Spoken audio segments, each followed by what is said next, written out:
जब से भारतीय जनता पार्टी की सरकार आई है दिल्ली में, तब से आप देख सकते हैं कि अन्य प्राइवेट स्कूलों की फीस बढ़ी है, मोस्टली मेजॉरिटी स्कूल्स की फीस बढ़ी है, and for some schools it has increased by almost 80 to 82% as well.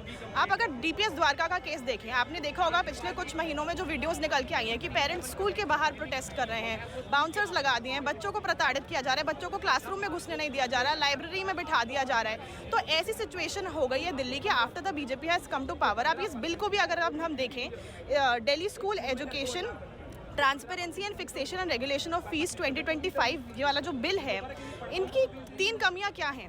सबसे पहली कमी ये है कि इसमें ऑडिट का कोई प्रावधान नहीं है। तो स्कूल को अगर फीस बढ़ानी है तो वो मन घड़त अपनी फीस एक तो बढ़ा सकते हैं। दूसरी बात, जो इनकी कमेटी है जो ये डिसाइड करती है कि फ़ीस बढ़े ना बढ़े, कितनी बढ़े, उसमें भी प्राइवेट स्कूल की जो मैनेजमेंट है वो डिक्टेट करेगी कि कितनी फ़ीस बढ़ेगी, कैसे बढ़ेगी। तीसरी बात, पहले जो 1973 का कानून था वो ये कहता था कि अगर एक भी पेरेंट को ये लगता है कि फ़ीस नहीं बढ़नी चाहिए तो उनके पास ये हक था कि वो जाएं और कंप्लेंट कर पाए डीओई को कि अगर उन्हें कोई भी दिक्कत है। लेकिन आज की तारीख में अब ये लोग क्या कह रहे हैं, अब ये कह रहे हैं कि 15% पेरेंट्स की ज़रूरत है। तो आप ये मान लीजिए अगर 3000 बच्चों का स्कूल है, उसमें से 450 पेरेंट्स को आपका सपोर्ट आपको चाहिए होगा।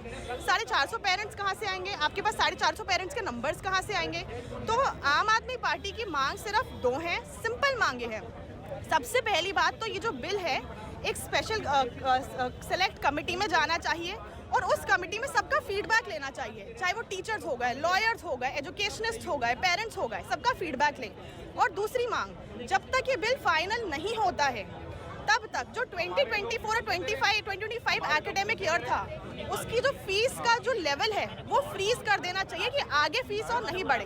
तो जो आम आदमी पार्टी है, चाहे वो सड़क में जाना हो, विधानसभा सत्र में, कोर्ट में भी जाना हो, हम इसका विरोध करते हैं क्योंकि जिस तरीके से बिना ट्रांसपेरेंसी और कंसल्टेशन के ये बिल लाया गया है, हम इसके बिल्कुल खिलाफ हैं।